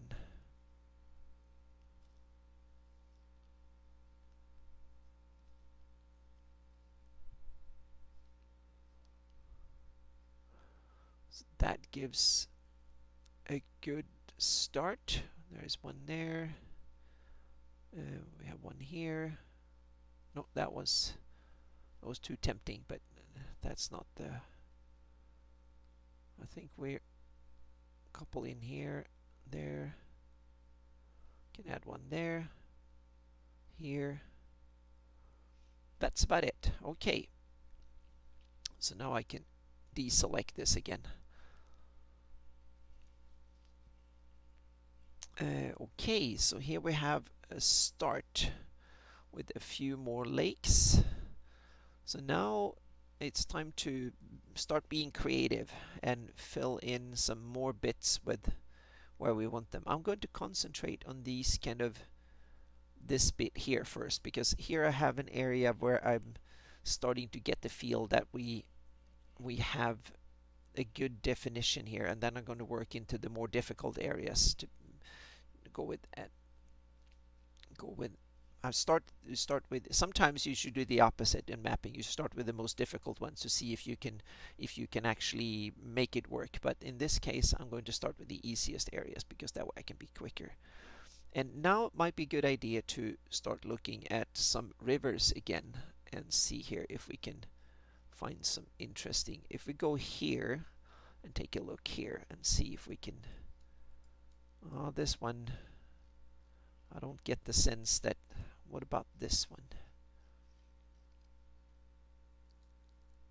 Here we have some interesting. This is probably more what we're looking for. So you can tell that we have lots of kind of X bits of the river, some pure lakes. There's a lot of weird ones like this. There's some side things. Yeah. Okay, that gives us some inspiration. Here we have some stuff there. So okay. So let's go in here, and one problem is I would like to have more of I'll see if I can get that in here. I want to have the size more from, and it's that effect that you get the size depending on how hard you press, but I never get that to work properly. If I just touch it, and no, it doesn't. It works on the pencil but not the brush, but not the pencil. So I basically we have to work with the smaller to begin with, and then work our way up here. So okay, so let's do some stuff here.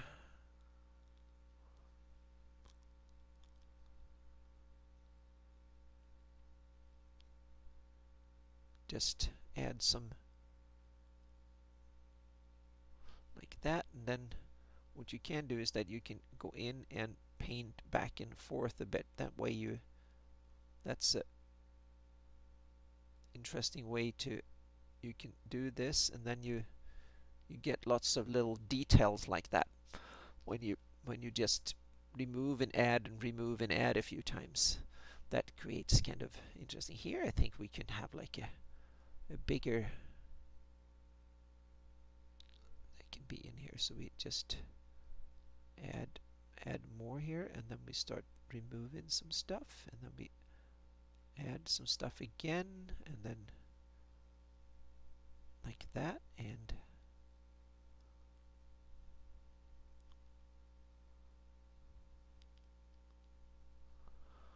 so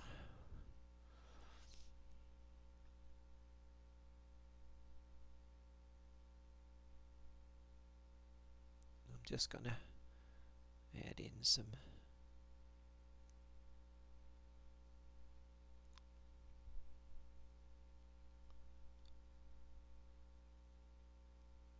so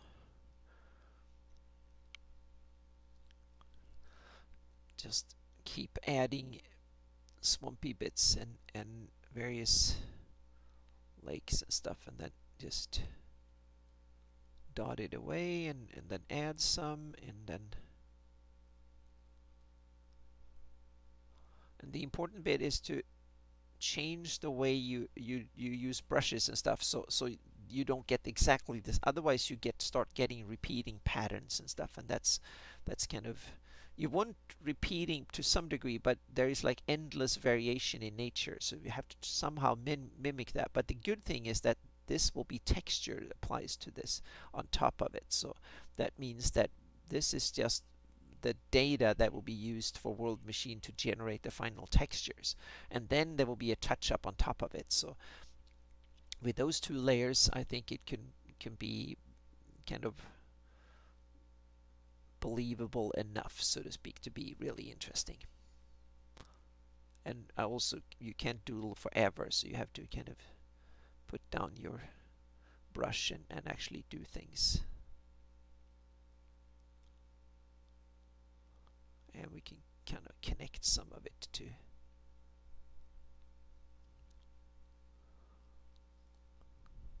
and I also saw a lot of side channels and stuff, like little rivers going back and forth, so we can kind of create some of like flowing little side channels that goes like this, and then we can have some small oxbow lakes that are kind of created from that, so to speak. And then in here we can have some other lakes that are just remnants of what used to be the bigger lake. So this is kind of the system I have. Okay, we're losing some frames here a bit, but hopefully it will come back again. So yep, so this will probably be the last step, and I will spend like 45 minutes or probably, so the rest of the stream will be to paint this kind of these kind of oxbow lakes and old river parts of the river that is now being abandoned and are just sitting on the sides here, forming lakes and the marshy areas around it.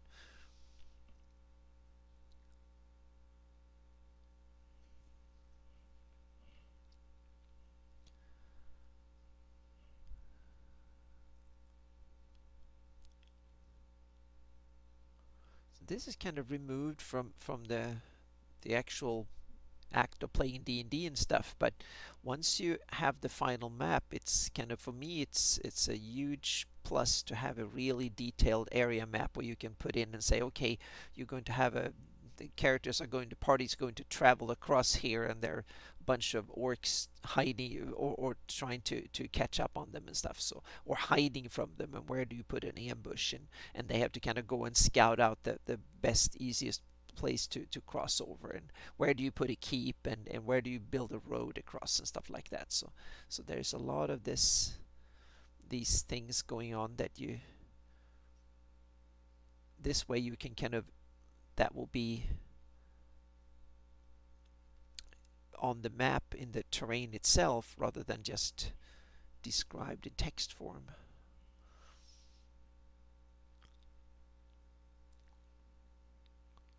Now I'm just gonna go in here and just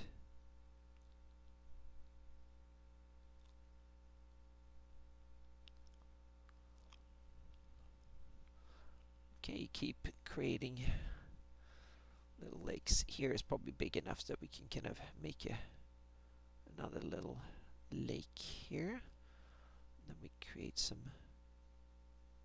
more river bits. And then just do a couple of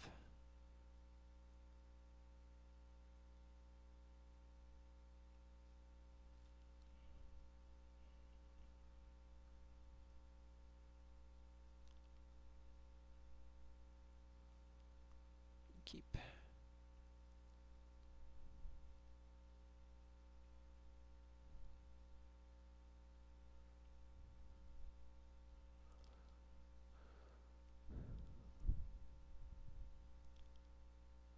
and here we can have a big one here that kind of got marooned.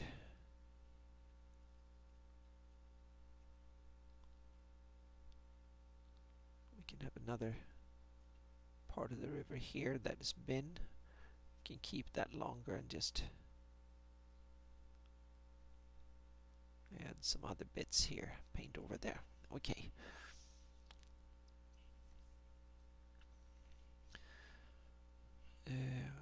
There we go. Now I'm going to work my way up, and let's see here. Here is kind of big. We should probably, here we can have another lake bit here. probably up here. The river kind of abandoned this area, but it was probably deeper to begin with. So there's some.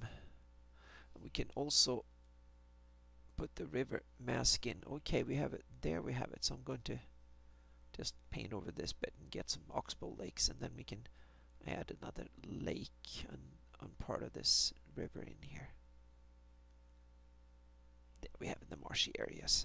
And here we have large area. We should definitely have some leftover river parts here. We can even have multiple ones in here that been part of the river. So I'm going to do this bit here,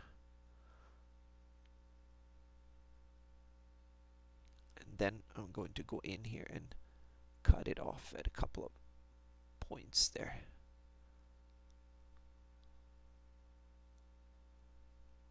There we go. And this one looks a little bit too drawn, so I'm going to add it like that. Change it in.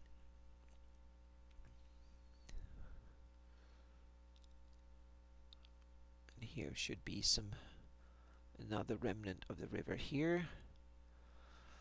And go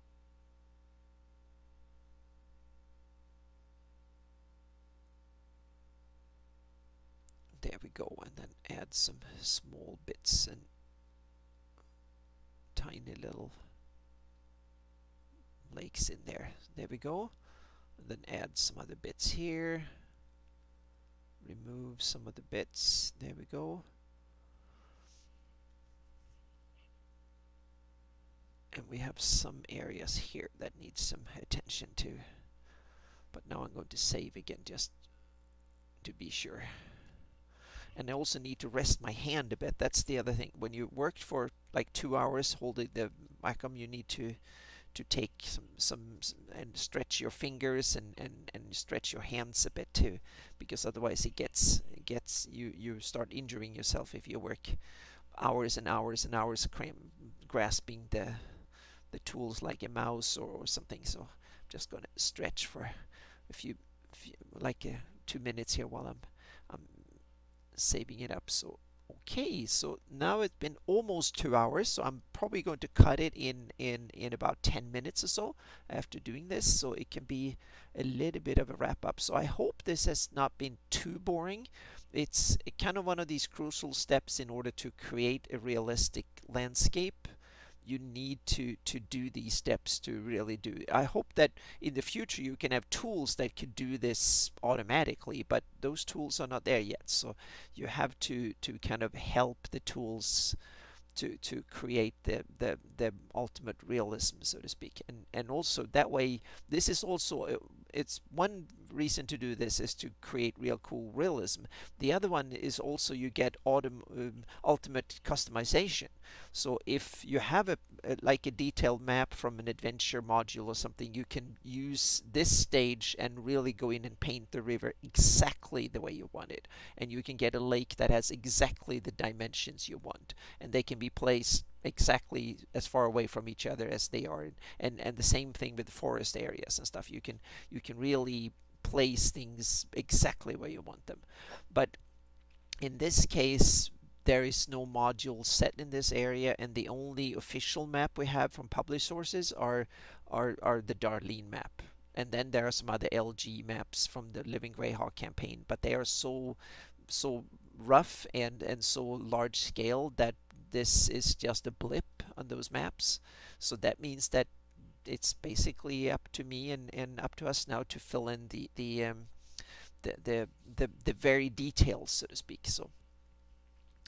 So otherwise, I'm also working on the Earth planetary.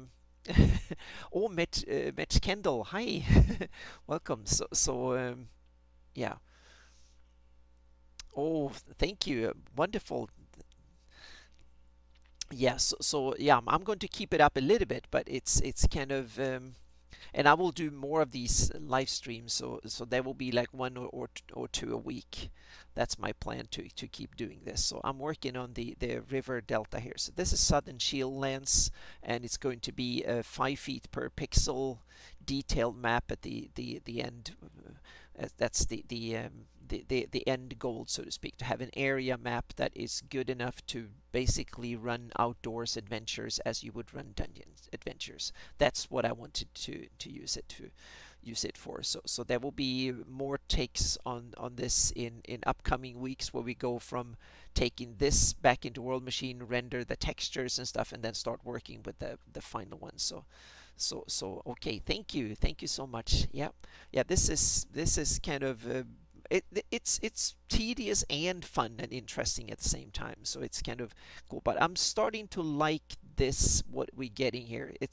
This could work as wetland, and then we have to maybe cut some of this areas, but that is something that we should probably work at in the final texturing to go into doing to turn some of this into grassland, because the texture itself goes from green grass to lake, so to speak. So when I put I can show, I have a rough version of the texture here. So this is the final texture. So when you zoom in here, you have, this texture is actually fairly simple, the raw texture. So it's when you bring it into Photoshop and do some Photoshop magic on top of it, and some more magic in World Machine, and you combine all that, that's when you get the final map that looks hopefully really cool. And the first area looks awesome, so I just want this to continue, so I get 1,000 square miles of Shieldlands, southern Shieldlands, to work on and use as the stomping grounds for my current campaign set in the Shieldlands. So any more questions and for or any other ideas or questions or whatever, so please do them, and you can go to my website and use my contact there, or you can find me on Twitter and send me a message or something if you want to hold of me and send some comments or stuff like that. And I can say that I'm for if people wonder if I'm open for commission and stuff, it's not until late spring, maybe May, June next year. Up until then, I'm unfortunately busy, probably even more. But if someone wants me to work on something, then you get to me quickly if you want me to do it before next summer, so to speak, because it's starting to, all the holes are starting to fill before then. So, and there will be I will do a seminar on this on the virtual Greyhawk Con. As well, there will be a 2-hour seminar when I present a lot of this. Okay, so peat bog. This is travel line. This will major obstruction east-west travel. Yes, and that's why there is a south keep built, because there is a south keep that was invented for the Living Greyhawk campaign that was set here. And I realized the main reason to build a keep in a place like this is because that is one of the few areas we have to make one of these places where that is, it's probably around here somewhere. We have to make a more narrow area, so it's a natural place to build a keep, so to speak. So that's one of the final task when we do the Splat Map, is to look at these things. So there's a good spot, a good natural reasons for people to build towns, villages, keeps, and stuff like that in those areas where they're built. Thank you, Peter. Yeah, thank you.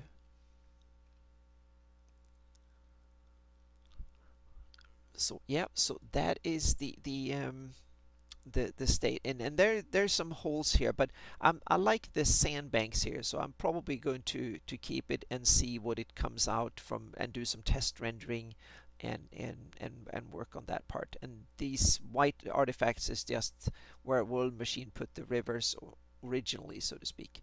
And then the other step is that there is some peat bogs here, but I have to turn some of these lakes into peat bogs, and some of these lakes also into grasslands. So because this area is not anywhere near as wet as it could possibly be, so to speak. So World Machine simply put, any depression that could be a lake is here. It is a lake.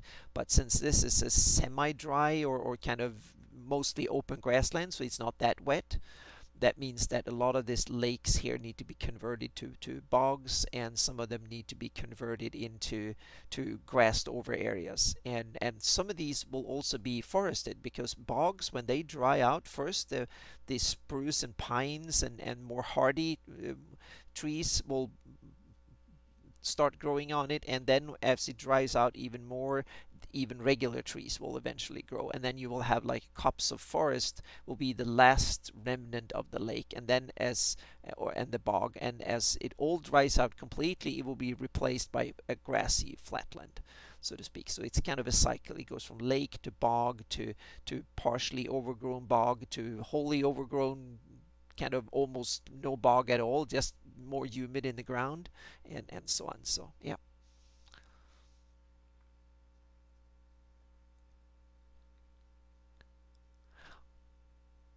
Yeah. Yep, it's awesome. Hiking is one of my main hobbies. So I'm also, yeah, it's wonderful to hike, but it's also immense thinking of doing it in a fantasy world where you have not that many high trails and roads and stuff. So just road travel in the fantasy world will probably be fascinating and dangerous enough, so to speak. And then add monsters and all the other interesting hazards that comes in, and dangerous things that come in a fantasy world. So I want area maps that can kind of give the sense and the awe of the landscape, so you can plan and execute adventures that are as interesting as a major dungeon, and but they are actually overland travel, so to speak, that is as interesting as dungeon mapping or a dungeon adventuring. And in a journey in a role-playing game, for me, it's not measured in miles. It's measured in things that happen, so to speak. So encounters and other things that happen during the way. So a journey across town is if that is 50 things happening, meaning you describe something, or there's an encounter, or you talk to someone, or you find something. Each of these things are happening, and that means that that adds to the journey. But and in a lot of adventures, it's more interesting to go across the grand square of a city than it is to travel across the kingdom. So for me, I always want to, if you travel 100 miles, there should be 1,000 things that happens over like 5 sessions. So journeys are measured by memories and things that encounter during the travel. That's how they are remembered and perceived. So that's why I think it's important to have that, and that means that landscape should be interesting. Even the boring ones should be interesting. And even boring landscape should be fascinating just in their simplicity and boredom. And that's why these kind of grassy, primarily grassy plains of the southern shieldlands are such a cartography challenge, because they're just devoid of any feature except grass and grassland in the descriptions. And that means that I need to add a lot of nuance that is not there in the text sources, and only hinted at best, but not really there. And they're not there on the maps, and only hinted at in the text. And so that's the main struggle with this, and then the main goal is to add a lot of cool nuance and interesting details that can be used in adventuring. Okay, so that's a bit over 2 hours. So I'm so glad that you turned in, and thank you so much everyone for comments and helping me making these 2 hours interesting. So I will be back. Yeah, we will be back to with legends and oh, hang on a second here, Match Kennel. Yeah. Oh, exactly. You have the boring way of doing it is just use an encounter table, and that works too. And it also depends on the style of gaming. For some people, they just want to go to the interesting parts, and you skip the overland travel and simplify it. Especially if you like you use a lot of miniatures and terrain and stuff, you can't depict all this. So it depends on the style of game and how what you need to simplify certain things. You can't detail everything, because then the game will take forever. But so it's up to you and the players what you like, and it's also what kind of raw material you have. If you have a map like I'm producing here, that helps and speeds it up a bit, and you can kind of do it. So So yeah, so next appearance of me online will be to on Wednesday for the Legends and Lore. We will talk about the various barbarians and other forgotten tribes and areas of Greyhawk. So it will be all and the barbarians of the tiger and wolf barbarians and other fringe people and fringe areas, and that will be interesting because that ties into some geographical things as well. So that could be an interesting show. So please tune in to Lord Gasumba Twitch channel on Wednesday. So thank you everyone. I'm going to end the stream here and I'll catch you soon. Thank you so much.